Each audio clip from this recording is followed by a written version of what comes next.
สวัสดีครับวันนี้ผมจะพามาซ่อมในส่วนของตัวหม้อทอดไร้น้ำมันของยี่ห้อทีฟาวนะครับอาการที่ลูกค้าแจ้งนะครับก็คือไฟไม่ติดนะครับเครื่องไม่ร้อนนะครับเดี๋ยวผมจะทำการเทสเครื่องดูก่อนนะครับว่าสาเหตุเกิดจากอะไรนะครับผมจะตั้งอุณหภูมิก่อนนะครับเดี๋ยวตั้งเวลานะครับปกตินะครับถ้าเสียบปลั๊กตั้งอุณหภูมิตั้งเวลาไฟตรงนี้ต้องติดนะครับตัวนี้ไฟไม่เข้าเครื่องเลยนะครับเดี๋ยวไงผมจะพาแกะดูข้างในเครื่องนะครับว่าสาเหตุที่ไฟไม่เข้าเครื่องเกิดจากสาเหตุอะไรนะครับทำการถอดปลั๊กเครื่องก่อนนะครับ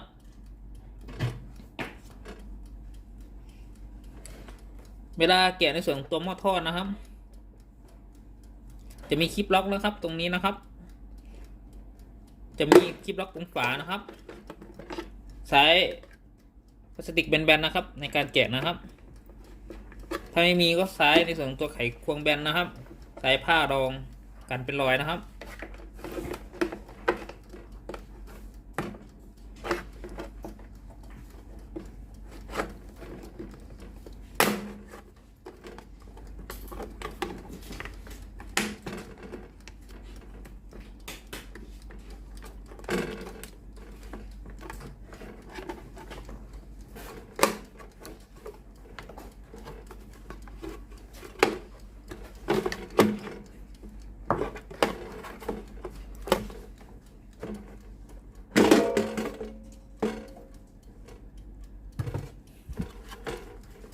สายจะตึงมากเลยนะครับเดี๋ยวผมถอดในส่วนของตัวสายพาวมือออกก่อนนะครับ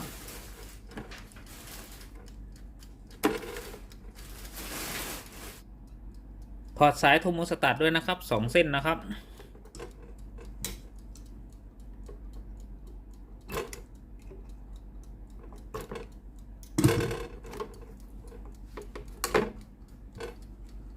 ถอดน็อตนะครับด้านบนมีน็อต4 ตัวครับ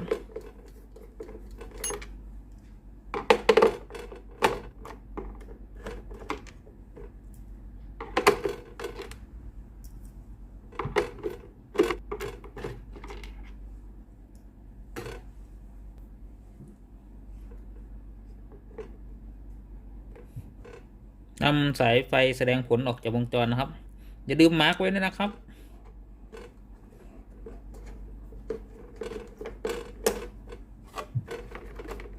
ทำการถอดน็อตใต้เครื่องนะครับ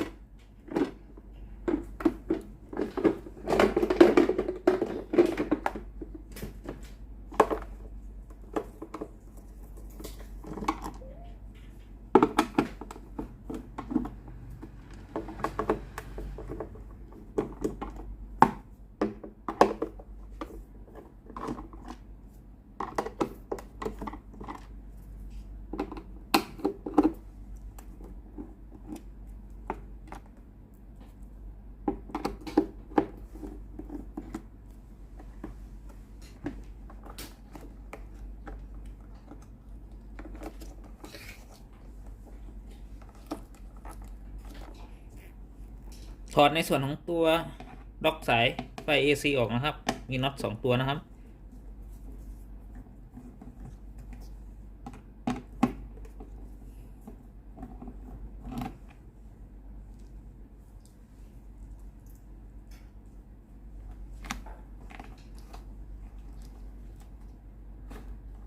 นำในส่วนของตัวเคเบิลไทยออกก่อนนะครับ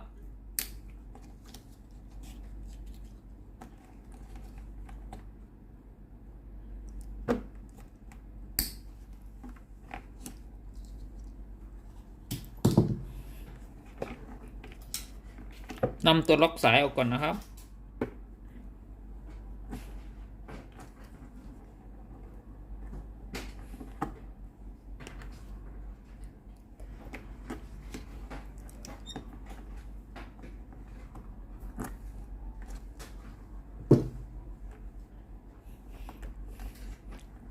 เอาสายไฟออกก่อนนะครับ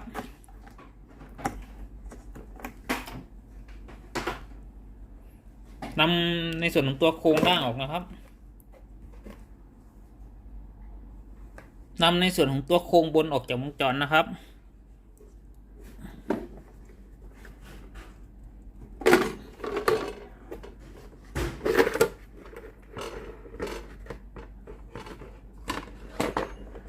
เราจะมาดูชิ้นส่วนต่างๆภายในเครื่องนะครับของหม้อทอดทีฟาวนะครับตัวนี้คือในส่วนของตัวพัดลมกระจายความร้อนนะครับตัวนี้คือในส่วนของตัวไทม์เมอร์นะครับตั้งเวลาในการประกอบอาหารมาครับว่าจะประกอบอาหารกี่นาทีนะครับส่วนตัวนี้ก็คือในส่วนของตัวโทโมสตัตนะครับตัวปรับตั้งอุณหภูมินะครับส่วนตัวนี้นะครับคือไมโครสวิตช์นะครับเป็นสวิตช์ถาดนะครับตรวจสอบในส่วนของตัวถาดมาได้ใส่ถาดอาหารเข้าไปหรือเปล่านะครับจะต่ออยู่กับไฟ AC นะครับถ้าไม่ใส่ในส่วนของตัวถาดนะครับไฟจะไม่ติดนะครับผมจะอธิบายหลักการทำงานของหม้อทอดทีฟาวแบบคร่าวๆนะครับไฟ220 โวลต์นะครับจากปลั๊กไฟนะครับคือในส่วนของตัวเส้นสีน้ำเงินนะครับจะขึ้นไปด้านบนนะครับและไฟ220 โวลต์นะครับในส่วนของตัวเส้นสีแดงนะครับอีกเส้นหนึ่งนะครับจะวิ่งเข้าสู่ในส่วนของตัวไมโครสวิตช์เป็นไมโครสวิตช์ถาดนะครับตัวนี้ต้องใส่ถาดก่อนนะครับไฟถึงจะจ่ายขึ้นไปด้านบนนะครับถ้าไม่ใส่ถาดไม่มีไฟ AC ผ่านไปด้านบนนะครับเมื่อใส่ถาดเข้าไปนะครับไฟก็จะสามารถผ่านในส่วนของตัวไมโครสวิตช์จากขานี้นะครับผ่านมาในส่วนของตัวขานี้ขึ้นมาด้านบนนะครับเดี๋ยวเรามาดูด้านบนกันนะครับผมจะอธิบายในส่วนของตัวสายสีแดงนะครับที่ขึ้นมาจากด้านล่างนะครับสายสีแดงนะครับก็จะวิ่งเข้ามาในส่วนของตัวไทม์เมอร์นะครับรอการปรับตั้งเวลานะครับเมื่อมีการปรับตั้งเวลานะครับไฟก็จะวิ่งมาอีกขั้วหนึ่งนะครับฝั่งหนึ่งของไทม์เมอร์คือขานี้นะครับจากนั้นก็วิ่งเข้ามาในส่วนของตัวโทโมสตัตนะครับตัวปรับตั้งอุณหภูมินะครับซึ่งในส่วนของตัวโทโมสตัตนะครับก็จะจำสายออกมาอีก2 เส้นนะครับก็คือสายสีแดงนะครับผมจะพาไล่ในส่วนของตัวสายสีแดงนะครับสายสีแดงนะครับก็จะวิ่งเข้ามาในส่วนของตัวหลอดไฟนะครับหลอดไฟแสดงสถานะการใช้งานนะครับมารออยู่ที่หลอดไฟนะครับแต่หลอดไฟยังไม่ติดสว่างนะครับเพราะยังไม่ครบวงจรนะครับ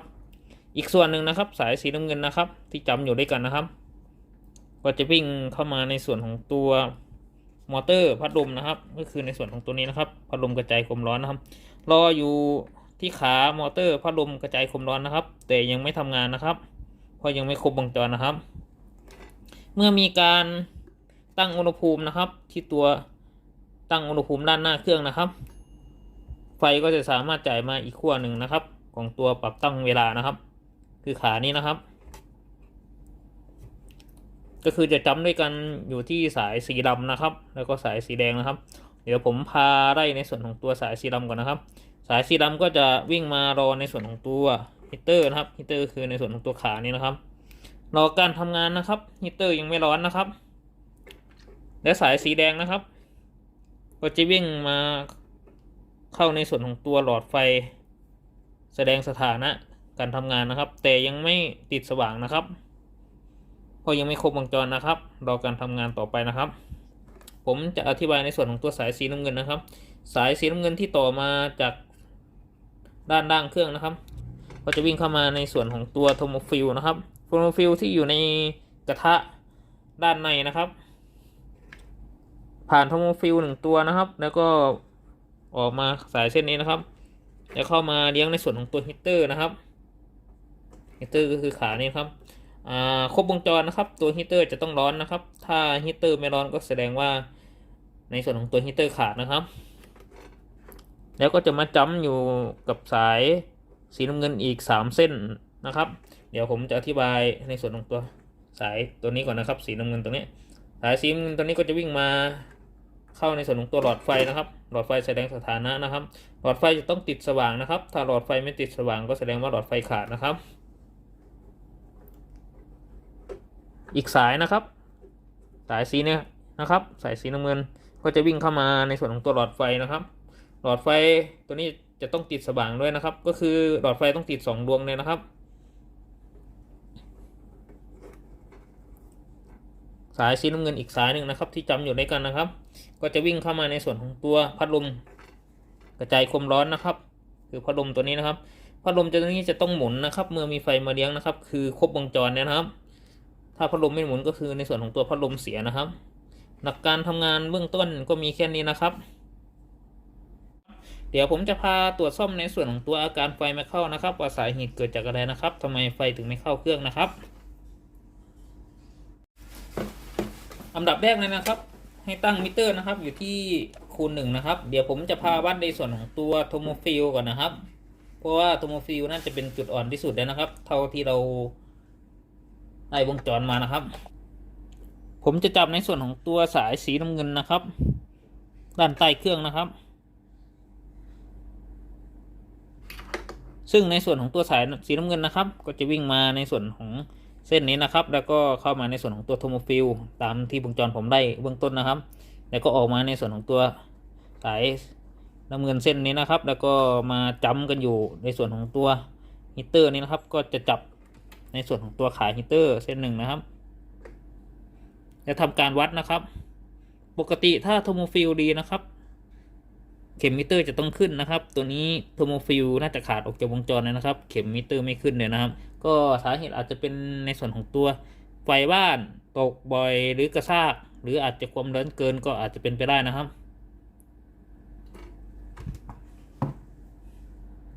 ทำการถอดในส่วนของตัวข้อต่อนะครับตรงที่ผ่านไปเลี้ยงในส่วนของตัวโทโมฟิลครับ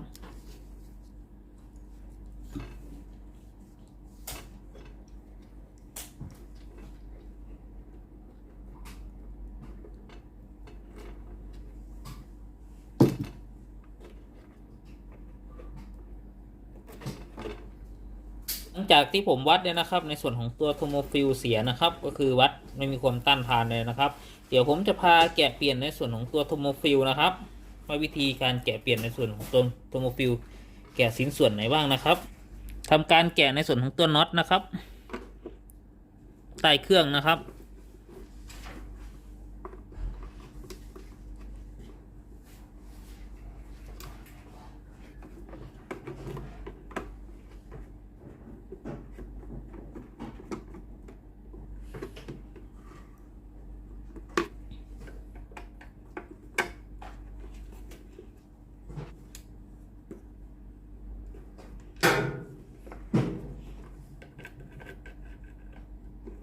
ข้างใต้เครื่องจะเป็นน็อตสแตนเลสนะครับถอดจะยากหน่อยนะครับ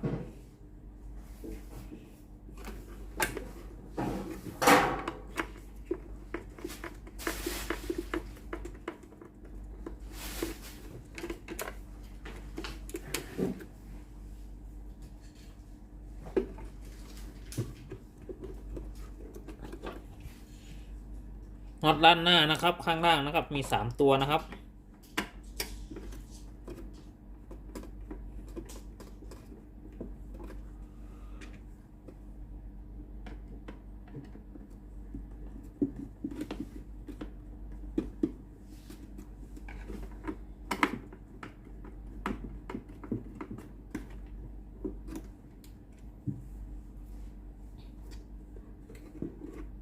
นำสายไฟออกก่อนนะครับสายไฟจะตึงเกินไปนะครับ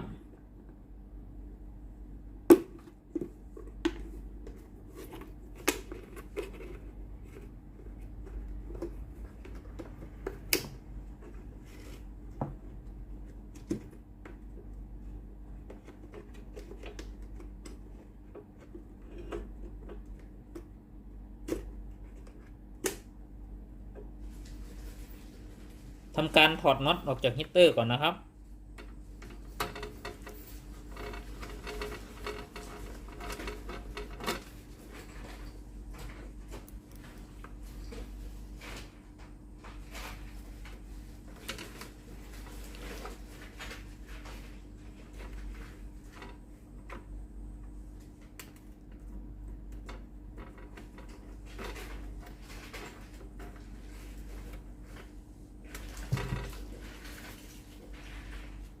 เราจะทำการแกะน็อตด้านบนนะครับ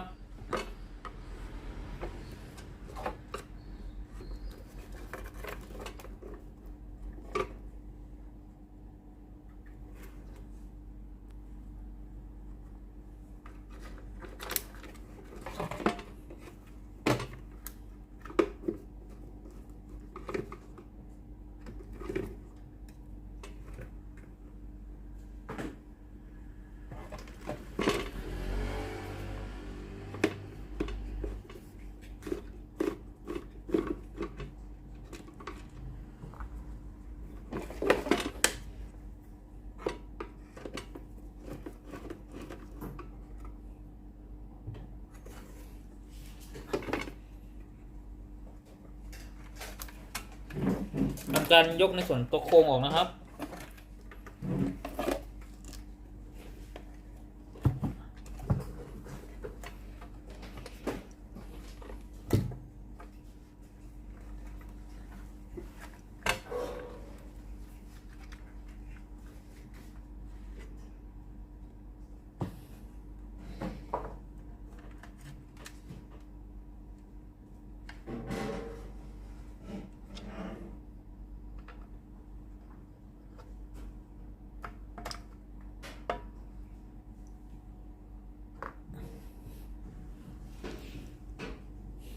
อันนี้คือสภาพด้านในนะครับ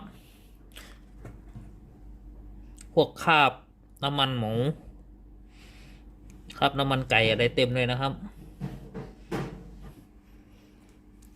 เดี๋ยวจะพาแกะในส่วนของตัวโทโมฟิลก่อนนะครับเดี๋ยวขันน็อตฮีตเตอร์ออกก่อนนะครับ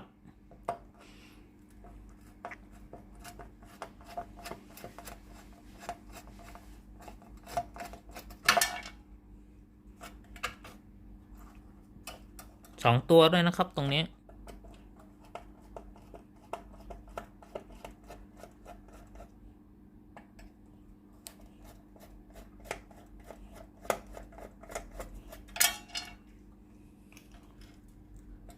ข้างในนี่จะเป็นน็อตสแตนเลสทั้งหมดเลยนะครับนำฮีตเตอร์ออกก่อนนะครับ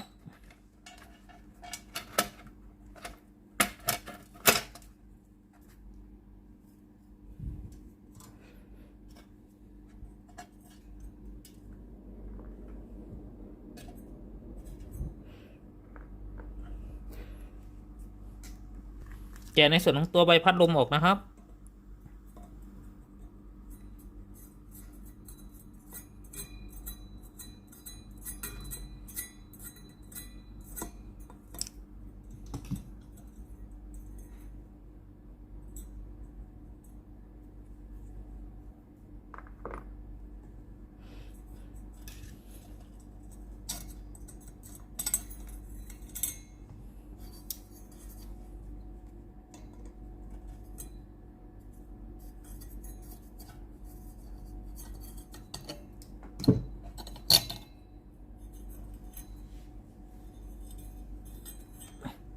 นำใบพัดออกมาแล้วนะครับ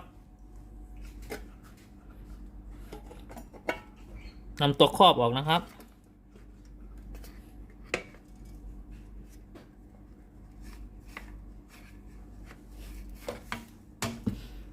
แล้วเราก็จะเจอในส่วนของตัวโทโมฟิลนะครับ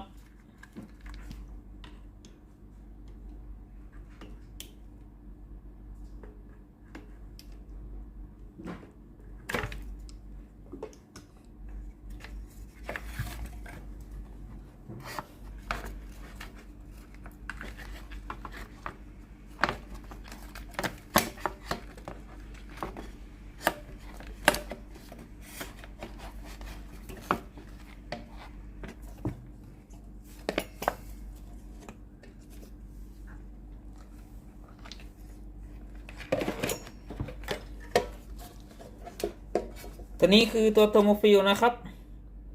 ที่เราตามหานะครับออกจากวงจรนะครับถอดน็อต1 ตัวนะครับ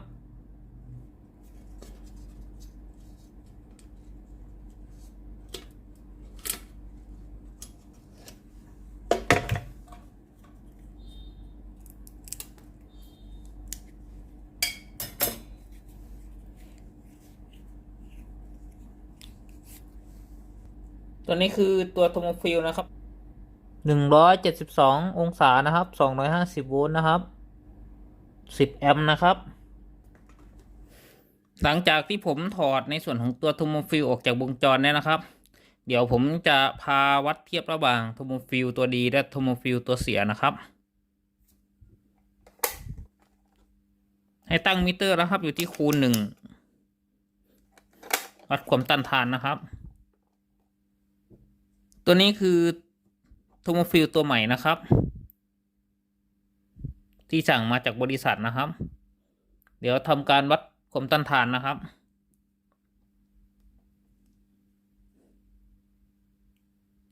สังเกต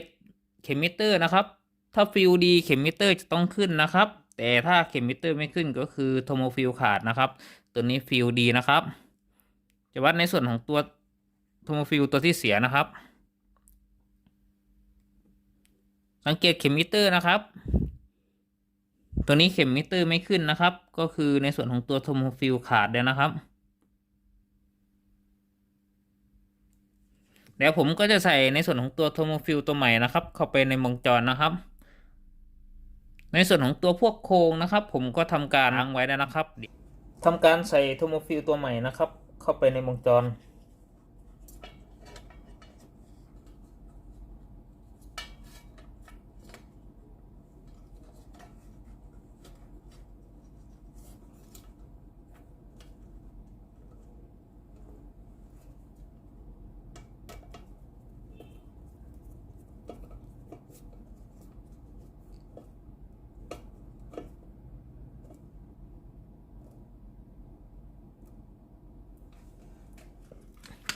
ทำการสอดสายขึ้นด้านบนนะครับ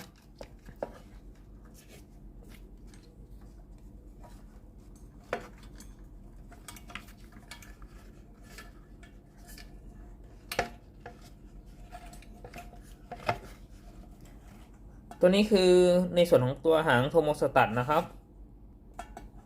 เอาไปตรวจจับอุณหภูมินะครับเวลาตั้งอุณหภูมินะครับจะมีตัวตรวจจับซึ่งเป็นหางสอดลงมาจากด้านบนนะครับ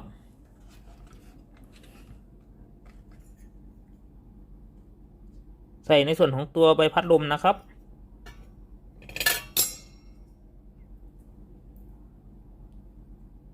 ตัวรองนะครับขันน็อตให้เรียบร้อยนะครับ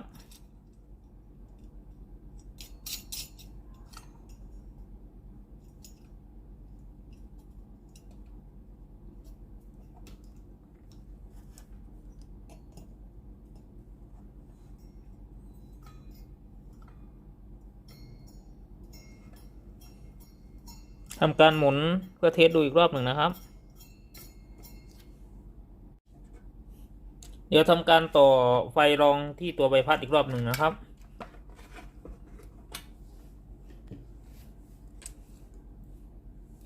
สายพัดลมนะครับ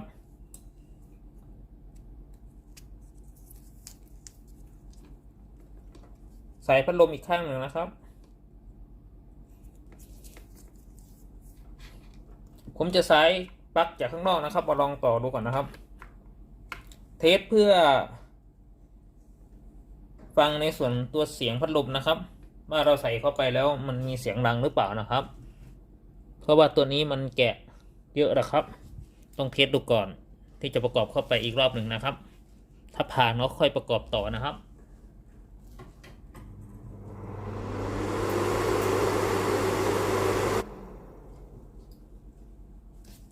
โอเคครับในส่วนของตัวพัดลมผ่านนะครับไม่มีเสียงดังนะครับ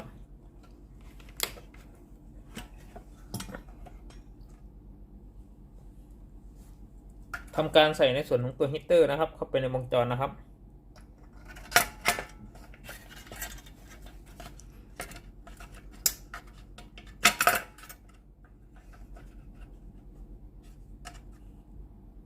ทำการขันน็อตนะครับ3 ตัวนะครับ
ทำการยึดน็อตอีก3 ตัวนะครับ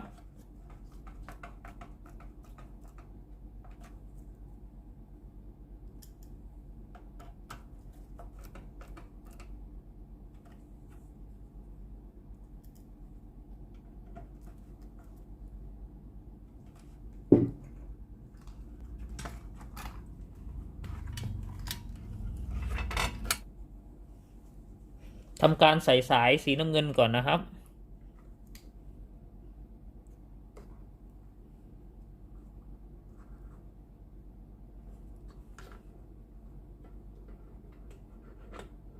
ทำการยึด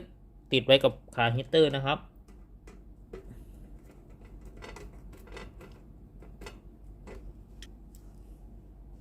ใส่ในส่วนของตัวสายสีดำด้วยนะครับ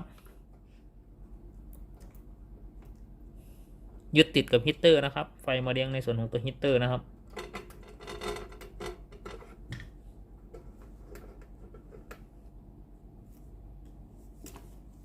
ใส่ในส่วนของตัวสายกาวนะครับใส่ในส่วนของตัวสายไฟ AC นะครับที่จ่ายมาให้กับตัวโทโมฟิลนะครับ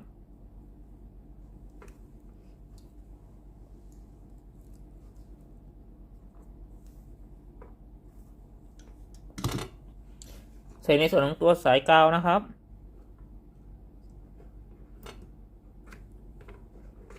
ทำการใส่ในส่วนของตัวโครงด่างนะครับ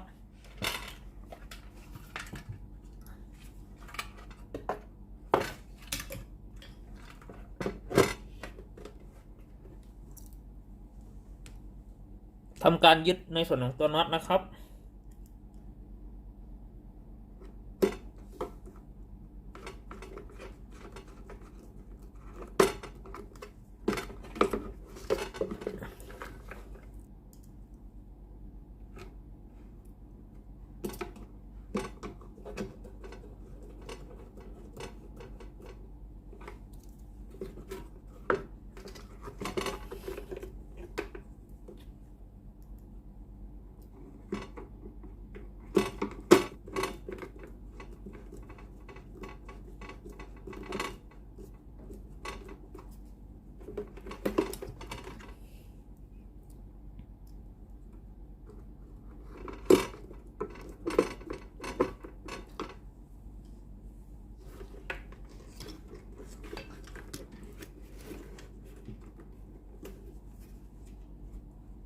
ทำการยึดในส่วนของตัวน็อตใต้ฐานนะครับ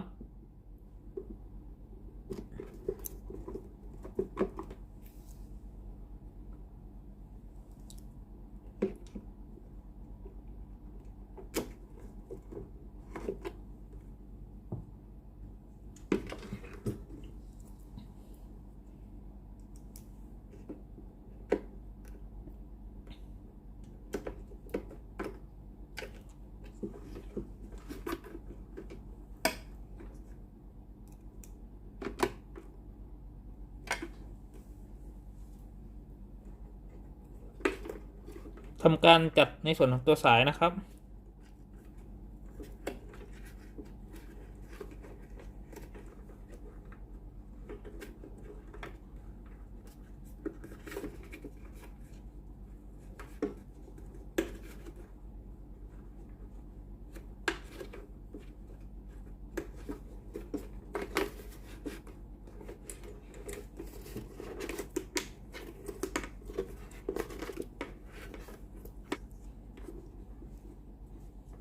ใช้ในส่วนของตัวสายที่ต่อมายังสวิตช์นะครับ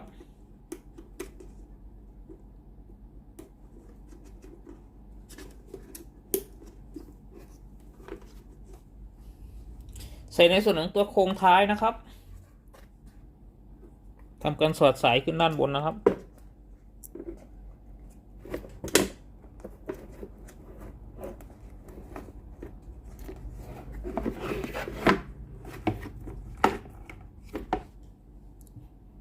ทำการยึดในส่วนของตัวน็อตใต้เครื่องนะครับ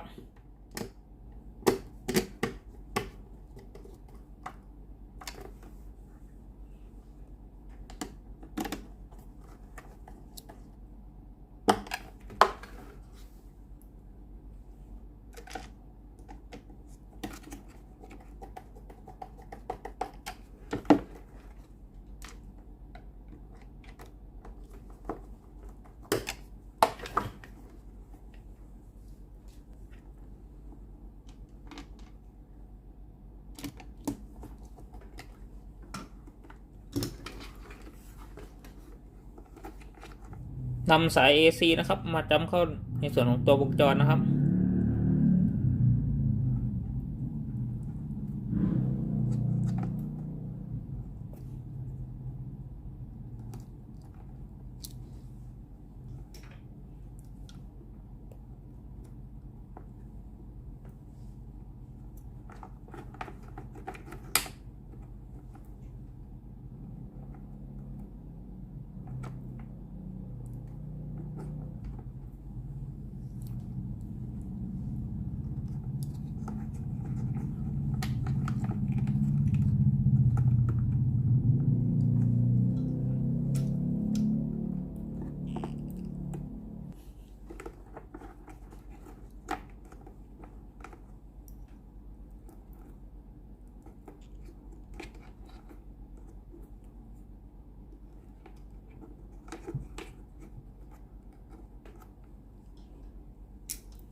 รัดด้วยเคเบิลไทนะครับ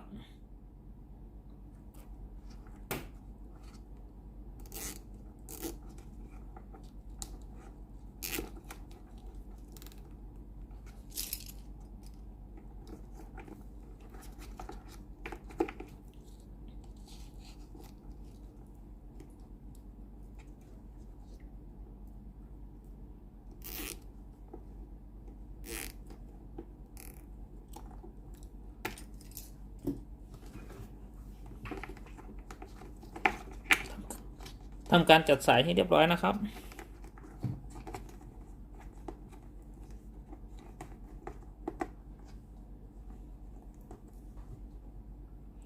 ทำการล็อกในส่วนของตัวสาย AC นะครับ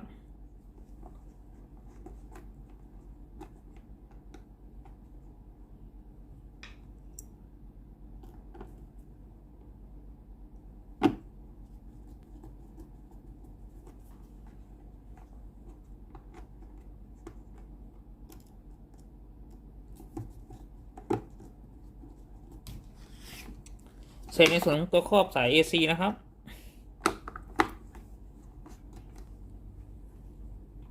ขันน็อต2ตัวนะครับ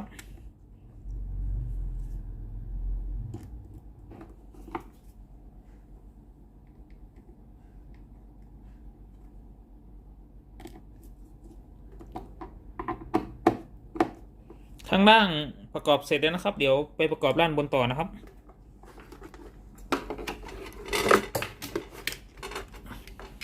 จะพามาจัดสายด้านบนนะครับ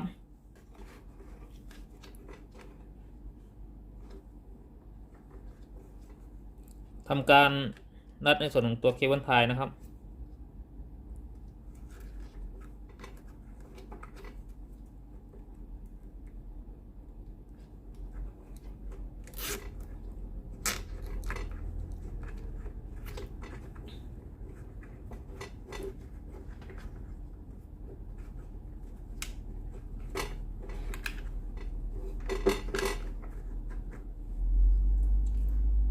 ตัดเคเบิลไทอีกเส้นหนึ่งนะครับ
พาใส่ในส่วนของตัวฝาครอบด้านบนนะครับ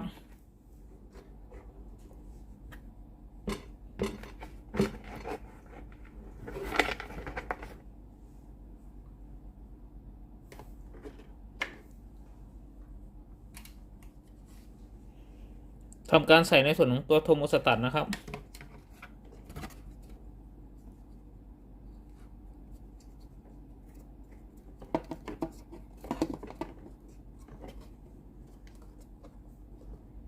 ทำการขันน็อตนะครับ2ตัว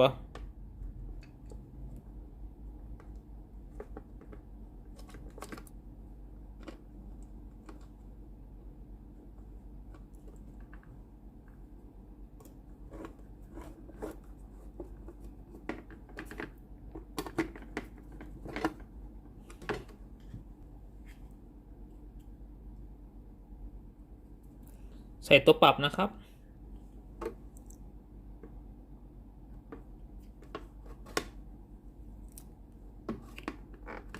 ลองทำการหมุนเทสดูอีกรอบหนึ่งนะครับ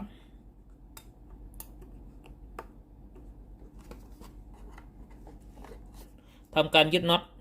4ตัวนะครับ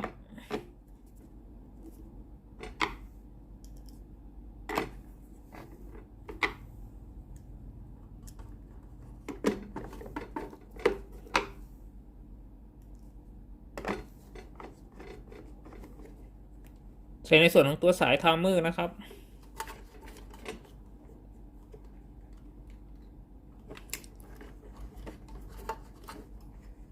2 สายนะครับ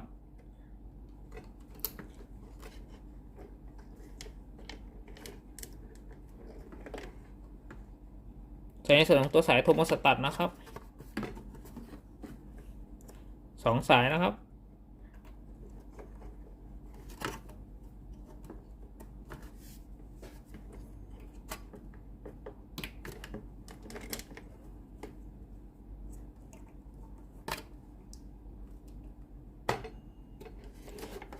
ใส่ในส่วนของตัวหลอดไฟแสดงสถานะนะครับ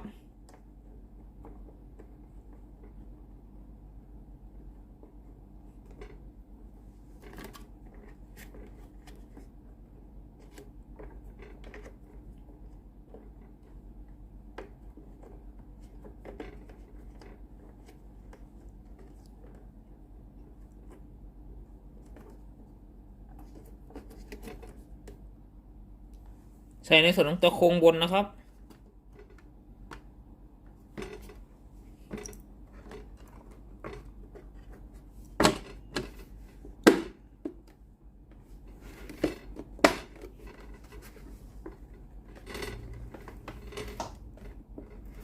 เดี๋ยวเราจะทำการเทสเครื่องดูอีกรอบหนึ่งนะครับ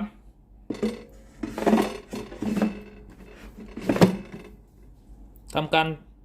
ตั้งเวลานะครับทำการตั้งในส่วนของตัวอุณหภูมินะครับ